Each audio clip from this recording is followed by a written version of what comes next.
Hi అండి, నేను మీ నాగేశ్వర ఆంటీని మాట్లాడుతున్నాను. ఈరోజు సంక్రాంతి పండుగ కదండి. సంక్రాంతి పండుగకి నేను చేసిన పిండి వంట పెద్దలుగా పెట్టుకుంటాం మేము. పెద్దలుగా పెట్టుకున్నాయి చేసి చూపిస్తున్నాను. పులిహోర చేశానండి.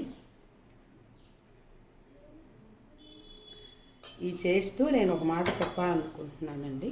పెద్దలకి అంటే మాది రైతు పక్ష కుటుంబం కాబట్టి పెద్దలకి ప్రతి సంక్రాంతికి బట్టలు పెట్టుకొని పెడతారు.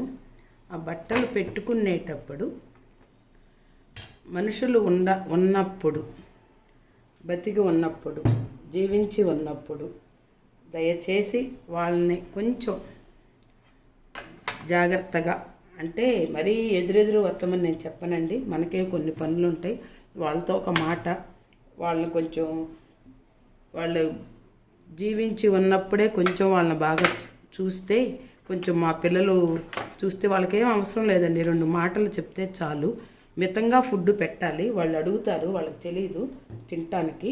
మితంగా పెడుతూ కొంచెం వాళ్ళతో కొంచెం మంచి మాటలు చెప్తూ ఉంటే వాళ్ళకి బాగుంటుందండి. చనిపోయినాక ఎన్ని చేసినా పెద్ద కర్మలు చేస్తాము, అవి చేస్తాము, అసలు వాళ్ళ పేరుని అదంటారు ఇదంటారు. అది కాదండి, బతుకున్నప్పుడే వాళ్ళని చూడాలి అని నా అభిప్రాయం అండి. నచ్చకపోతే వదిలేసేయండి అని నేను చెప్తున్నాను. నేను ఈరోజు పొంగలికి చేశాను, సంక్రాంతి పండుగకి చేశానండి. పాయసం, పులిహోర, గారెలు, అరిసెలు, చిక్క పకోడీ, బూందీ, చెక్కలు, చక్రాలు ఇవి చేశానండి. అందరికీ పెట్టాను. ఇంకా పెద్దవాళ్ళకి పెడతానికని చెప్పి సరే పెడుతున్నాను కదా అని చూపిస్తున్నాను. ఒకవేళ నా మాట నచ్చకపోతే ఏమనుకోవద్దు. కుటుంబం కూడా చెట్టు లాంటిదేనండి. చెట్టు మాను ఉండి కొమ్మలు విశాలంగా ఉంటాయి. మాను అంటే తల్లిదండ్రులండి, కొమ్మలు అంటే పిల్లలు. ఈ మాను లేకపోతే కొమ్మలు ఎటేటో వెళ్ళిపోతాయి, ఇరిగిపోతాయి, వెళ్ళిపోతాయి. నేను చూస్తున్నాను కదండి, మా అత్తయ్య మా మామయ్య చనిపోయినాక మేము చాలా బాగుంటాము. కానీ ఏదో ఏదో కలుద్దామా ఉన్నట్లు అనిపించే పరిస్థితి వచ్చింది.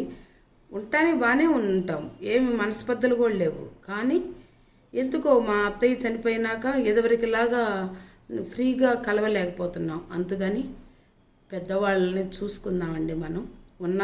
మనకు ఉన్నంతలో వాళ్ళకి ఎదురెదురు అని చెప్పను, కానీ ఉన్నంతలో ఒక మాట, ఏదన్నా వాళ్ళు అకస్మాత్తుగా ఏదన్నా చేస్తామండి. ప్రతి ఒక్కరం చేస్తాం. చేసినప్పుడు కొంచెం ఓర్పుతోటి, నలుగురిలోకి కాకుండా చక్కగా చేసుకుందాము. అదండి నేను ఆ ఒక్క మాట చెప్పాలనిపిస్తుంది. నాకైతే ఈరోజు లోటుగా ఉంది. మా అత్తయ్య పోయిన సంవత్సరం కాలం చెందారు. ఆమె ఉన్నప్పటికీ లేనప్పటికీ, అంటే ఆమె మమ్మల్ని చూసిందా చూడలేదా ఎన్ని ఇదండి, మనకి మంచి కుటుంబం ఏర్పడింది. అది మా అత్తయ్య మూలంగానే కదా.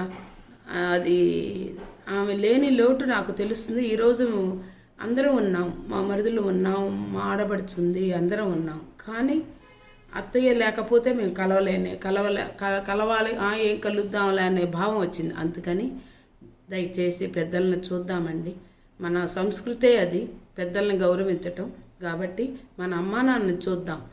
వాళ్ళకి ఎక్కువే అవసరంలా, ఎంత మజ్జిగన్నం పెట్టైనా ఒక మాట మాట్లాడితే బాగుంటుందని నాకు ఈరోజు సంక్రాంతి పండుగ రోజు అనిపిస్తుంది. దేవుడి దగ్గర పెట్టుకుని ఉంటే ఈరోజు మా అత్తయ్య ఉంది అని వెళ్ళేవాళ్ళం. ఇది నాకు చెప్పాలనిపిస్తుందండి. మీకు నచ్చపోతే వదిలేయండి. ఉంటానండి, మీ నాగేశ్వర ఆంటీ.